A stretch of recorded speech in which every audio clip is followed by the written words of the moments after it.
In the heart of a sprawling metropolis, sandwiched between gleaming skyscrapers and bustling markets, lay the quaint neighborhood of Valeview. Known for its verdant parks and vibrant community life, Valeview held a special place in the hearts of its residents. Yet, beneath its serene surface, tensions were simmering. The city's mayor, Alexander Corvin, had proposed a comprehensive redevelopment plan, promising economic revitalization but threatening the displacement of many. As the city council's decision day drew near, the community of Valeview was polarized. On one side were the proponents of the plan, led by a charismatic young entrepreneur, Clara Devins.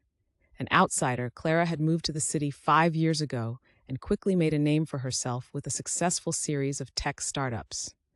She argued that the redevelopment would create jobs, increase housing, and invigorate the economy. On the other side stood Mark Teller, a lifelong Valeview resident and the owner of a beloved local bookstore, Teller's Tales.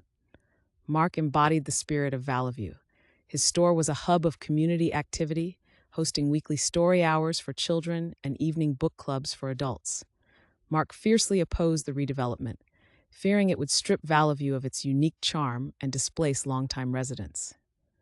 As the debate intensified, Clara and Mark became the unwitting figureheads of their respective sides. Clara organized community forums and tech showcases, presenting dazzling virtual reality presentations that depicted a futuristic neighborhood bustling with innovation and commerce.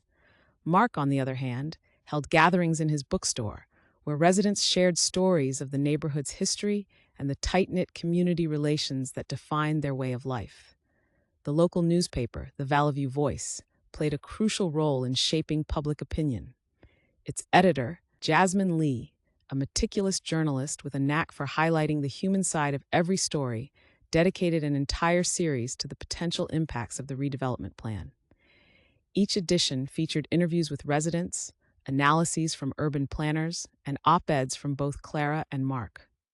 As the city council's vote approached, tensions reached a fever pitch. Demonstrations filled the streets of Valeview, with signs saying, "Save our Vale," and "Innovation for a Better Tomorrow," waving in the hands of passionate residents.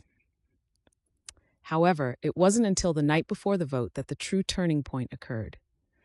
During a heated debate at the local community center, Clara and Mark were each given a final opportunity to present their cases. Clara spoke eloquently about the economic benefits and the state-of-the-art facilities that could put Valeview on the map. Mark responded not with facts and figures, but with an emotional appeal, inviting several residents to share personal stories of how Valeview had supported them through tough times, acting as a family rather than just a neighborhood. Clara, visibly moved by the stories she heard, made a spontaneous decision that would alter the course of the evening. She walked across the stage, extending her hand to Mark. In front of the packed hall, she proposed a new plan, one that would incorporate elements of the old Valeview into the new developments, ensuring no displacement of current residents and preserving the community's core characteristics. The crowd, initially stunned, erupted into applause. The council members, who were present at the debate, started an impromptu session right there in the community center. Long discussions ensued, lasting well into the night. On the day of the vote, the city council unanimously passed a modified version of the redevelopment plan, one that respected the community's heritage and incorporated modern improvements. Valeview had not just survived, it had evolved, thanks to the courage and compromise of two unlikely allies. In the years that followed, Valeview thrived, becoming a model of how tradition and progress can coexist. Clara and Mark maintained their roles as community council leaders, and the Valeview Voice won several awards for its comprehensive and balanced reporting. The tale of Valeview resonated far beyond the city, reminding everyone that at the heart of politics, the community must come first.